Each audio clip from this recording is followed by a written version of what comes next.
बोलो जयकारा बोल मेरे श्री गुरु महाराज की जय। बोलो साचे दरबार की जय। बोलिए श्री कार्तिक महात्म्य की जय। 35वां अध्याय। शौनक ऋषि ने पूछा, हे सूत जी, दूसरे द्वारा संकल्प द्वारा दिया हुआ पुण्य ही लगता है या बिना दिए हुए भी मिल जाता है? तब सूत जी ने कहा, पाप तथा पुण्य दोनों बिना दिए हुए भी मिलते हैं।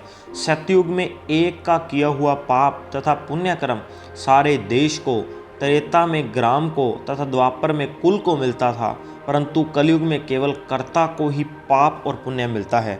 एक पात्र में साथ साथ भोजन करने वाले को पाप व पुण्य का आधा भाग मिलता है। दूसरे की निंदा करने वाले, सुनने वाले अथवा चिंतन करने वाले को भी पाप पुण्य मिलता है।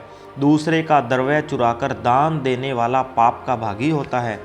पाप या पुण्य का उपदेश करने वाले को छठा अंश प्राप्त होता है। प्रजा का छठा अंश राजा को प्राप्त होता है। इसी प्रकार शिष्य से गुरु, पिता से पुत्र तथा स्त्री से पति भी छठा अंश पाते हैं, परंतु स्त्री पति का आधा पुण्य पाती है। इस प्रकार बिना दिए भी एक दूसरे को पाप तथा पुण्य की प्राप्ति होती है।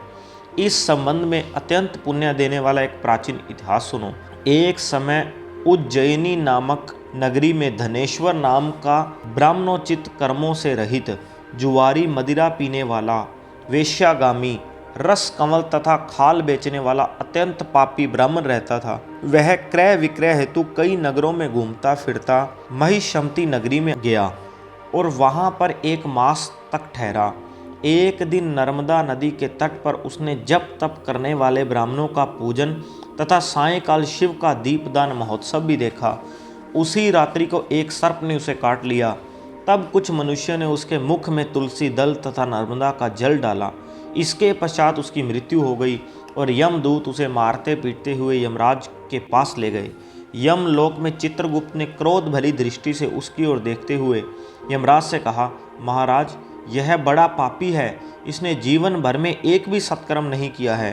तब यमराज ने आज्ञा दी कि पहले इसे खोलते हुए तेल के कढ़ाव में डालो और उसके बाद मुदगरों को मार लगाकर कुंभी पाक नरक में डाल देना। परंतु जब उसे खोलते हुए तेल में डाला गया तो तेल एकदम शीतल हो गया। जब यह बात यमराज ने सुनी तो वे आश्चर्यचकित हुए। ठीक उसी समय नारद मुनि यमराज की सभा में आ पहुँचे। तब यमराज के पूछने पर नारद जी ने कहा, धनेश्वर, महापापी होने पर भी कार्तिक मास का व्रत करने वालों के सत्संग के प्रभाव से पुण्य आत्मा हो गया है। मृत्यु के समय नर्मदा का जल तथा तुलसी दल इसके मुख में छोड़े गए। विष्णु का नाम भी इसके कान में पड़ा। बस इसी कारण इसके सारे पाप क्षय हो गए हैं। इतना कहकर नारद जी ब्रह्मलोक को चले गए। इसके पश्चात धनेश्वर कुबेर का अनुगामी धनयज्ञ हुआ, जिसके नाम से अयोध्या नगरी में भगवान गदाधर नाम का तीर्थ विख्यात हुआ। सूत जी ने अंत में कहा, हे ऋषियों, किसी इच्छा अथवा लालच से किया गया पाप गीला तथा कामना रहित पाप सूखा कहा जाता है। इस कार्तिक मास के व्रत के प्रभाव से मनुष्य द्वारा किए गए गीले तथा सूखे अर्थात सभी पाप नष्ट हो जाते हैं। हे श्रोताओं, उस परम पिता परमात्मा की कृपा से यह कार्तिक मास महात्म्य संपूर्ण हुआ। जो इसके अनुरूप आचरण करेगा वह तो जीवन में सभी सुख और जन्म में मोक्ष को प्राप्त होगा ही। श्रद्धा पूर्वक इसको पढ़ने, सुनने और सुनाने वाला भी असीम पुण्य फल प्राप्त करेगा।